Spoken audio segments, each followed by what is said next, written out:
आज मैं आपको गंडर गौतम स्वामी के बारे में बताऊंगी। तो गंडर गौतम स्वामी का मुख्य नाम इंद्रबुद्धि था और गौतम उनका गोत्र था। तो वो अपने गोत्र गौतम नाम से ही प्रसिद्ध हुए। तो मगध राज्य में एक बार एक सोमिल नाम का ब्राह्मण होता है। वो बहुत बड़े यज्ञ का आयोजन करता है और उस यज्ञ में सभी राज्यों से लगभग 4000 पंडित शिष्य आते हैं। तो उन 4000 शिष्यों में 11 पंडित बहुत ही विद्वान थे और उन 11 में से भी गंडर गौतम स्वामी सबसे सर्वश्रेष्ठ थे। तो उस यज्ञ के आयोजन सोमिल ब्राह्मण देखता है कि आकाश से देवी देवता आ रहे हैं। तो वो मन ही मन खुश होता है कि मेरे यज्ञ को देखने के लिए देवी देवता आ रहे हैं। लेकिन कुछ समय बाद वो देखता है कि देवी देवता तो भगवान महावीर की सभा में उनको वंदन करने के लिए जा रहे हैं। तो इससे वो क्रोधित हो जाता है। तो उस समय इंद्रबुद्धि भी मन ही मन सोचते हैं कि महावीर में ऐसा क्या है कि देवी देवता उनके दर्शन करने जा रहे हैं और राज्य की सभी प्रजा भी उनके दर्शन और प्रवचन को सुनने जा रही है। तो इंद्रबुद्धि सोचते हैं मैं भी भगवान महावीर की सभा में जाऊं और उनसे धर्म चर्चा विवाद करूं और उनको हरा दूंगा और अगर वो मेरे सारे प्रश्नों का सही उत्तर देंगे तो मैं उनके पास दीक्षित हो जाऊंगा। यह सोचकर इंद्रबुद्धि भगवान महावीर की सभा में जाते हैं। तो भगवान महावीर उनको जाते ही बुलाते हैं कि इंद्रबुद्धि आ गए तुम। तो वो इंद्रबुद्धि मन ही मन सोचते हैं कि इनको मेरा नाम कैसे पता चला।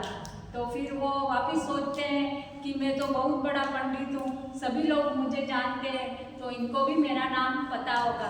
तो ऐसा सोचकर वो भगवान की सभा में बैठ जाते हैं। तो भगवान महावीर इंद्रबुद्धि के बिना पूछे ही उनके मन में उठ रहे सारे सवालों का जवाब अपने प्रवचन में दे देते हैं। तो इससे प्रभावित होकर इंद्रबुद्धि भगवान महावीर के पास दीक्षित हो जाते हैं। इस प्रकार इंद्रबुद्धि भगवान महावीर के प्रथम शिष्य और गंधर्व बने। तो इंद्रबुद्धि का भगवान महावीर के प्रति बहुत ही श्रद्धा और भक्ति थी, लेकिन भगवान महावीर के प्रति उनका जो राग और मोह था वह उनके केवल ज्ञान में बाधा उत्पन्न कर रहा था। तो उनके इंद्रबुद्धि के बाद में भी जो शिष्य दीक्षित हुए तो उनको भी केवल ज्ञान हो गया था, लेकिन इंद्रबुद्धि को केवल ज्ञान नहीं हुआ। तो भगवान महावीर अपने निर्वाण के 2 दिन पूर्व ही इंद्रबुद्धि को देव शर्मा नामक ब्राह्मण को प्रतिबोध देने के लिए भेजते हैं। तो इधर इंद्रबुद्धि देव शर्मा नामक ब्राह्मण को प्रतिबोध देने के लिए जाते हैं और इधर भगवान महावीर का निर्वाण हो जाता है। तो इंद्रबुद्धि जब वापिस आते हैं तो रास्ते में उनको ये बात पता चलती है। तो वो उस समय रोने लगते हैं और विलाप करने लगते हैं कि भगवान आपने इस समय मुझे अपने से दूर क्यों भेजा, ऐसे रोने लगते हैं। फिर रोते रोते उनकी भावधारा में परिवर्तन होता है और वो सोचते हैं कि भगवान के प्रति मेरा राग तो एक तरफा था, भगवान तो राग द्वेष विजेता थे, मैं ही उनसे मोह करता रहा। फिर ऐसे सोचते सोचते गौतम स्वामी को केवल ज्ञान हो जाता है।